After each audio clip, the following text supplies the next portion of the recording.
આ વખતે આ સવાલ પૂછાઈ શકે એમ છે કારણ કે આપણે બધાને ખબર છે કે પદ્મ શ્રેણીના એવોર્ડમાં પદ્મશ્રી આવે, એનાથી ઉપર પદ્મભૂષણ આવે, એનાથી ઉપર પદ્મ વિભૂષણ આવે.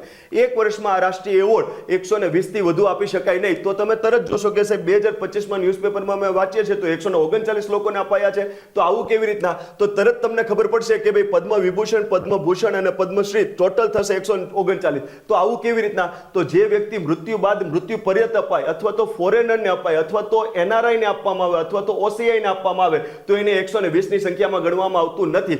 NRI એટલે નોન રેસિડેન્ટ ઓફ ઇન્ડિયા, ભલે એમાં સિટીઝન શબ્દ નથી પણ એને ભારતનો નાગરિક કહેવાય. OCI overseas citizenship of India, ભલે એમાં સિટીઝનશીપ છે પણ એ ભારતનો નાગરિક ગણાતો નથી. તો આ વ્યક્તિને એમાં સમાવેશ કરવામાં આવશે નહીં. જેમ કે ઓસામુ સુઝુકી, જે ભારતમાં સુઝુકી લઈને આવ્યા હતા, એને આ વખતે મૃત્યુ પર્યંત અને વિદેશી નાગરિક હોવા છતાં એને એવોર્ડ આપવામાં આવ્યો છે, તો એને 120માં ગણાશે નહીં. પંકજ ઉદાસને પણ ગણાશે નહીં. GK short.